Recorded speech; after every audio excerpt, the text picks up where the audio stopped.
Welcome to The Cutting Floor, a weekly podcast of West Cannon Baptist Church. Hi, I'm Emily, and with me is Pastor Zach. This week, your sermon covered John 6, verses 16 through 27. What does it mean in verse 27 that the Father has set his seal on the Son of Man? One of the things that we saw, particularly in chapter 5, was Jesus, as he's speaking to the religious leaders, defending the legitimacy of his claims to his identity and authority by the close relationship that he has with the Father, that the Son does nothing by himself, but that everything that he does with the Father. And one of the proofs that Jesus has offered all throughout this gospel of that claim is that the Father is authenticating the ministry and identity of the Son through the signs that the Son is performing. In other words, the miraculous healings and wonders that the Son is performing testify to the fact that the Father is with him. And so on the heels of this feeding of the 5,000, this remark that the Father has set his seal on the Son is demonstrating that through all of these public witnesses that the Father has given, the Holy Spirit upon Christ at the baptism, the testimony of John the Baptist about Jesus, the temple cleansing, and then all of the miracles, both recorded in John's gospel, and then, of course, those that have not been recorded in this gospel that we find in other gospels. All of these are pieces of evidence that demonstrate that the Father has authenticated the ministry of the Son. You think about what the purpose of a seal is. It's often to authenticate the legitimacy of something, that a seal either identifies the sender by a personal seal that's stamped on something, or it authenticates that something hasn't been tampered with and is therefore the genuine article because the seal is unbroken. Someone sets a seal to something to testify to its genuineness or to say that I stand behind this thing. So I actually received an email this last week from Reformed Heritage Books because I'm a frequent purchaser of books from bookstores everywhere, and so they know exactly the right kind of person to target, and I'm an easy mark. I got an email from Reformed Heritage publishing a sale, and at the bottom of the email, there was a note there from the founder of Reformed Heritage Books, Joel Beeke, who is, of course, also the president at Puritan Reformed Theological Seminary and a local pastor in the area. And he writes that all of the books that are sold from Reformed Heritage Books are covered under what he calls his personal guarantee. So the end of this email read, "My personal guarantee to you for over 30 years is that I have personally reviewed and approved every book we sell at Reformed Heritage Books." And then it goes on to say why that is. But the point that little excerpt at the bottom of a marketing email is saying is that this public theologian, who a lot of people have confidence in and generally trust his theological acumen and fidelity and orthodoxy, he's saying, I have publicly vetted, or I have privately vetted every one of these books that we are publicly offering, so that if you buy a book from our bookstore, you can be certain that you're not going to be reading something that is heretical. So he's setting a seal of approval upon these things. And there's a similar idea that Jesus is testifying to, that these works that he is performing, he's not doing on his own authority, but they themselves testify that the Father is with him, and therefore what he says about his identity and his authority are true. If the crowd didn't see Jesus get into one of the boats, why did they search for him across the sea?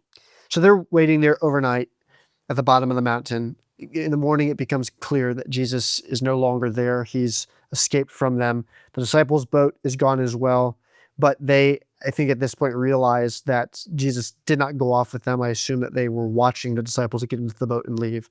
So they're clearly unsure about where Jesus has gone, but they're out in the remote wilderness, so somehow he's gotten away from them. They're probably wondering if he walked along the shore and the disciples maybe picked him up somewhere else, or if he found another boat somewhere else, but they just know he's not out anywhere that they can find him out in the wilderness. He must have gone back to civilization. I think the reasonable expectation that they probably have is, even if he didn't go off with the disciples just wouldn't permanently leave Jesus out here in the wilderness. They must have had a rendezvous planned someplace else. And so they're going to try to find where Jesus and the disciples have gotten themselves off to. And so I think that's the logic behind them searching. They know he's not in the wilderness. The disciples are gone. It doesn't appear that the disciples are coming back. There clearly must have been a meeting place someplace else. So even though they can't explain how Jesus got away from them or where he's gone, they just know he's no longer here. In the various gospel accounts of the feeding of the 5,000 and Jesus walking on the water, it seems unclear where each of these events happened. Did one of them happen in Bethsaida and the other while the boat was on the way from Bethsaida to Capernaum? Yeah, a couple of things about this. Number one, we have to recognize that sometimes the biblical authors speak of these localities in general reference to the region or the area in which this is taking place, not necessarily in the city centers themselves. So if we think about these areas around the Sea of Galilee and then the wilderness around some of these more populated areas, the biblical authors are often just designating a region that is specifying the general locality where this took place, even if it's not directly in the city. And so as we're just trying to think about what is the general geography around the sea, in the same way that we might speak of someplace like Rockford or Ada, and we mean a whole area, geographic area, not just downtown Ada or downtown Rockford.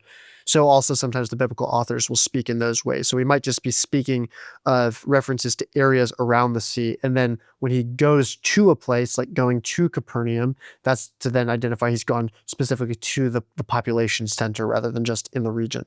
So there's some level of semantic flexibility in the use of those terms, as well as the fact that there are multiple miraculous feedings events described in the gospel. So this isn't one time that this happens. It actually happens on multiple occasions. And there's different number of people that he feeds, and there's different resources that he has available. So sometimes it's more loaves, and sometimes it's the 5 loaves and the 2 fish. Sometimes it's 5,000 people or 4,000 people. So there's multiple of these miraculous feeding events. And so that also accounts for some of the discrepancy between the various gospel accounts.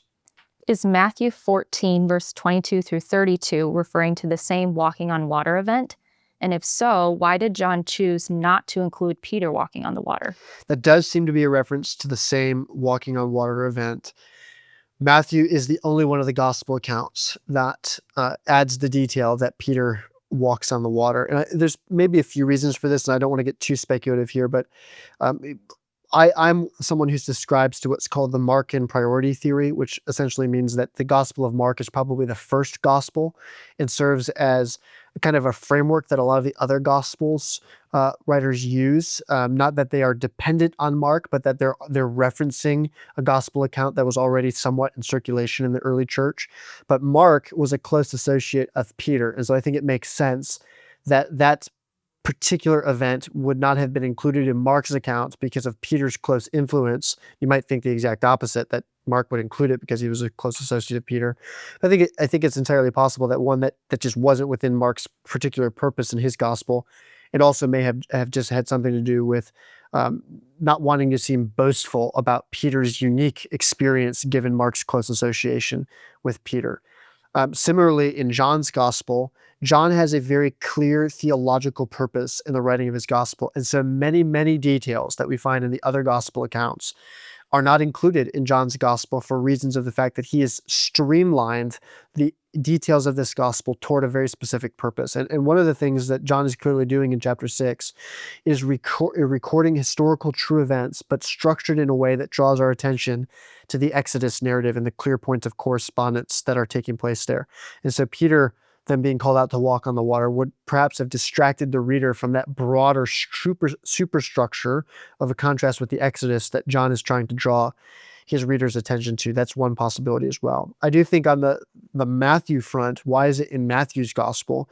It is interesting, of course, to note that Matthew occupies a somewhat central role in Matthew's gospel, including the interaction between Jesus and Peter about you are Peter, and upon this rock I'll build my church. Now, I think that that's a controversial passage in and of itself, that confession does not bestow upon Peter some sort of a lasting bishopric that then passes on to his descendants, and now Peter becomes the key and the rock of the church in the way that Roman Catholic teaching would argue. That's not what I believe, but it does show that in Matthew's gospel particularly, Matthew is a central character that is frequently depicted in some central ways. And so it's not surprising that Matthew's account is the one in which that walking on water of Peter takes place. We should also just note, if every gospel recorded all of the details, we wouldn't need 4 of them. The point of having the 4 is that they each approach the ministry of Jesus in unique ways that gives us different facets of the same life and ministry. And as John tells us at the end of this gospel, even if you took all the accounts, and if you took all the accounts that could ever be written, there would not be enough room to record all of the things that Jesus said and did. So between all of the accounts together, we're given a lot, and they're still excluding a great deal of what Jesus actually said and did. You've stated in your sermons that the crowds following Jesus did not fully understand his message. Do you believe there is a similar temptation for us to overemphasize the temporal benefits of salvation, such as salvation only from sin, while neglecting God's ultimate glory seen in creation and eternal communion with his people? I think this is a helpful question because it helps us think about the first recipient's response to Jesus, the crowds that were following Jesus. And we can see clearly the ways in which they missed what Jesus was saying. But I think what this question is getting at is, okay, but what are our predispositions to missing the fullness of who Christ is and what Christ has done? And I do think that the point that this question asks is well taken, that there are certainly temptations within broad evangelicalism today to emphasize almost exclusively the aspect of Christ's work that deals with our individual receipt of salvation. In other words, that my sin is covered and my eternal future is secure. And that is certainly a central aspect of Christ's redemptive work. And yet redemption is much broader than a particular individual's salvation. It involves also the whole bride of Christ, the church. So there's a corporate element to it as well. But there's a greater eschatological dimension to Christ's redemption, as that question hints at, that from creation to consummation, there is a concern not only with individual salvation, but with the redemption of a cosmos that has been broken and is now groaning under the weight of sin.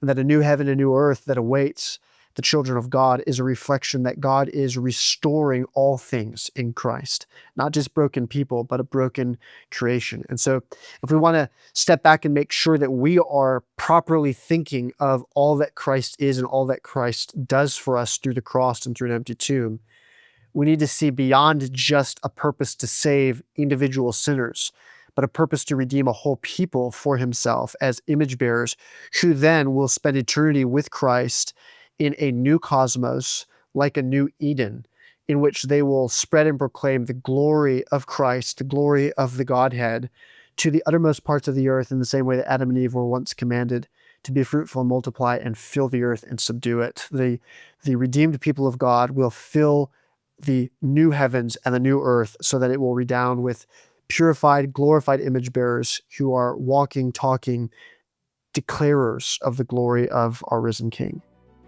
If you have any questions from the sermon or the sermon passage that you would like to have answered on the podcast, please email them by 8 a.m. on Tuesday morning to questions@westcannon.org.